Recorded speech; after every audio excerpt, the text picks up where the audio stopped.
রাধে রাধে। সাধন কথা ও গান এই ব্লগে সমস্ত ভিউয়ার্সদের আমার শুভেচ্ছা। আজকে তুলসী মালার উৎপত্তি, প্রথম কে পড়েন এবং এই মালার অর্থ কী এবং তার গুরুত্ব, বিষয়গুলো এক এক করে আপনাদের সামনে তুলে ধরার প্রচেষ্টা। যদি ভালো লাগে তাহলে একটু শেয়ার এবং কমেন্টস করবেন। প্রথমত, মালার উৎপত্তি কীভাবে? প্রজাপতি দক্ষের অনেক কন্যা ছিল, তাদের মধ্যে 27 জনকে বিবাহ করেন চন্দ্রদেব এবং তার মধ্যে সাথী একজন। তার নিরোধবিন্দু যখন সমুদ্রে পতিত হয় তার থেকে মুক্ত তৈরি হয়। একদিন বিশ্বামিত্র মুনি সেই মুক্তগুলো সংগ্রহ করে নারায়ণকে দিলে নারায়ণ তার স্ত্রী লক্ষ্মী দেবীকে দেন এবং লক্ষ্মী দেবী সেই মুক্তগুলোকে একটি মালা গ্রন্থন করে গলায় পরে। সেই মালা দেখে একদিন তুলসী দেবী সেই মুক্ত মালার কয়েকটি মুক্ত তার কাছে চায়, কিন্তু লক্ষ্মী দেবী সেটি দিতে চায় এবং সেই সময় তুলসী দেবী বিমর্ষ হয়ে যখন ফিরে যাচ্ছিলেন তখন নারায়ণ তাকে আশ্বস্ত করেন, শোনো তুলসী, তোমার এই মুক্তর থেকেও দামি জিনিস তোমার দেহ থেকে তৈরি হবে এবং মানব জাতির কল্যাণে সেটি ব্যবহার হবে, তুমি দুঃখ করো না। এবং তুলসী দেবীর কাহিনী আপনারা সবাই জানেন।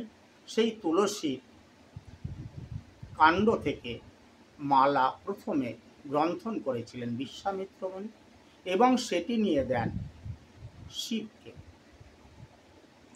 যখন নারদ তার কাছে দীক্ষা নিতে আসে, নারদকে সেই মালা পরিয়ে দেন। পরবর্তী সময় নারদ বৈষ্ণবদের মধ্যে এই মালা বিতরণ করেন এবং এভাবেই আস্তে আস্তে সেই মালা মর্তভূমিতে আসে। এ হচ্ছে মালার উৎপত্তি কথা। মালার যদি আমরা উৎপত্তিগত অর্থ খুঁজি তাহলে মা শব্দের অর্থ হচ্ছে অভীষ্ট ফল বা মুক্তি, আর লা কথার অর্থ হচ্ছে দান করা। অর্থাৎ মালা শব্দটি সম্পূর্ণ একসাথে করলে হয় মুক্তি দান করা। কথিত আছে এই মালা গলায় থাকা অবস্থায় যদি কোনো ব্যক্তি মারা যায় তাহলে সহজে যমদূতেরা সেই দেহকে স্পর্শ করতে পারে না।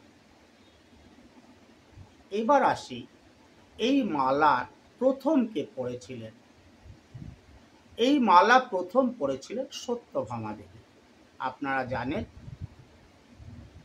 আমার দ্বারকাধীশ শ্রীকৃষ্ণের যে 8 জন পত্নী ছিলেন তাদের অন্যতম ছিলেন সত্যভামা দেবী। তা একদিন ইন্দ্রদেব পারিজাত ফুলের একটি মালা নারদকে দিয়েছিলেন। নারদ বললেন যে এই মালা আমার গলায় শোভা পায় না, তাই তিনি সেই মালা নিয়ে দ্বারকাধীশ শ্রীকৃষ্ণকে দেন। শ্রীকৃষ্ণ রুক্মিণী দেবীকে দেন। রুক্মিণী দেবী তার থেকে একটি পুষ্প চয়ন করে তার কবরীতে দেন। নারদ আবার সেই কথাকে সত্যভামাকে বললে সত্যভামা ক্রোধান্বিত হয় এবং নারদ বলেন, তুমি নিশ্চয়ই শ্রীকৃষ্ণকে ভালোবাসো, কিন্তু শ্রীকৃষ্ণ তোমাকে সবচাইতে বেশি ভালোবাসে এটা কিন্তু প্রমাণিত হয় না।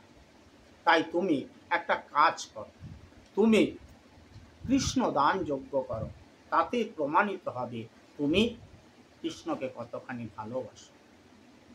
যজ্ঞ শুরু হলো এবং যজ্ঞ যখন শেষ হলো তখন নারদ মুনি স্বয়ং শ্রীকৃষ্ণকে হাত ধরে নিয়ে সেই যজ্ঞ থেকে চলে যাচ্ছিলেন। দেখে বিস্মিত হলেন সত্যভামা দেবী, বললেন এটা আপনি কি করছেন? বলছে তুমি তো কৃষ্ণ দান যজ্ঞ করেছ, তাহলে কৃষ্ণকে তুমি দান করেছ, সেটা তো আমাকে গ্রহণ করতেই হবে। সত্যভামা দেবী বিমর্ষ হলেন। তখন নারদ মুনি বললেন, শোনো, এর একটাই উপায় আছে, তুমি এই কৃষ্ণকে আমি ফেরত দিতে পারি, কিন্তু সমপরিমাণ কাঞ্চন যদি তুমি দাও তাহলেই ফেরত পেতে পারো। অহংকারী সত্যভামা দেবী বললেন, আমি রাজরানী, আমার কি কাঞ্চনের অভাব আছে? তাই পাল্লা একদিকে শ্রীকৃষ্ণকে বসানো হলো, অন্যদিকে কাঞ্চন দিতে আরম্ভ করল, কিন্তু কোনোভাবেই শ্রীকৃষ্ণ আর কাঞ্চন সমান হতে পারল না। শ্রীকৃষ্ণ ভারী রয়ে গেল। তখন নারদ মুনি বলল, শোনো, তুমি একটা কাজ করো, একটি তুলসী পত্র আনো এবং তার মধ্যে এই শ্রীকৃষ্ণের নাম উচ্চারণ করে তুমি কাঞ্চনের ওপর দাও, তাহলে যদি তা হয়।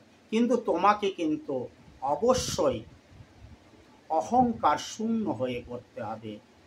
অভিমান এবং অহংকার আর দাম্ভিকতা থাকলে কিন্তু সেটি হবে না।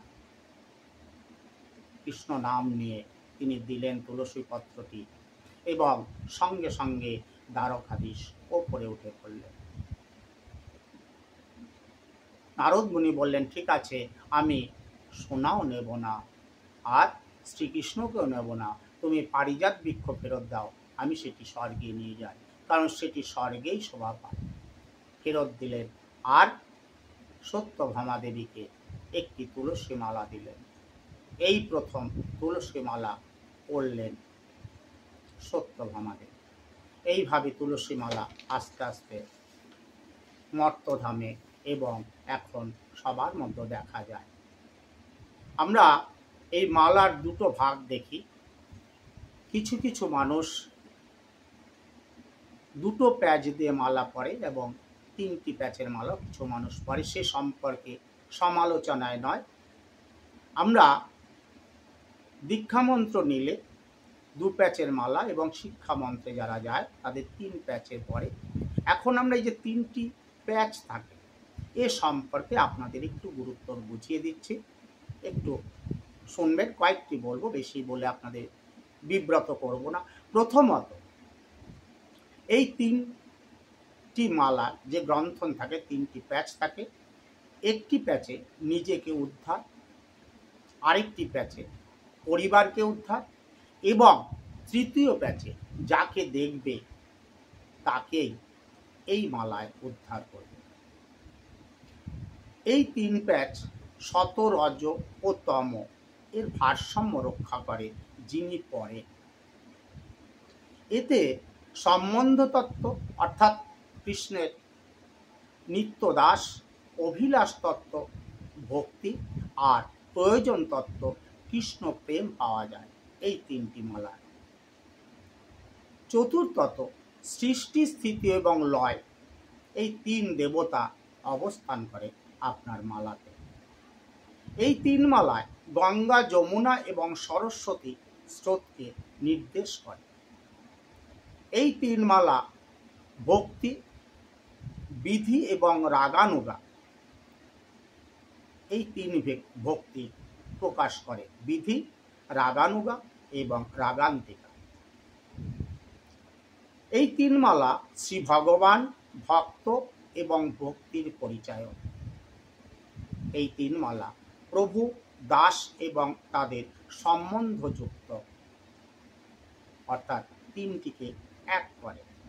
আর সব শেষে যেটা বলছি সেটা হচ্ছে এই তিন মালা মহাপ্রভু, নিত্যানন্দ এবং শ্রী অদ্বৈত প্রভুকে প্রকাশ করে। এতক্ষণ পর্যন্ত আপনারা ধৈর্য ধরে শুনলেন সমস্ত মালার কথা। এবং শেষে একটা কথা বলি, এই যে মালা, এই মালা দিয়ে আবার জপমালা তৈরি করা হয়। পরবর্তী সময় আবার যখন আসব আপনাদের আবার সে সম্পর্কে বলবো। রাধে রাধে। এতক্ষণ আপনারা শুনলেন, যদি ভালো লাগে একটু শেয়ার আর কমেন্টস করবেন।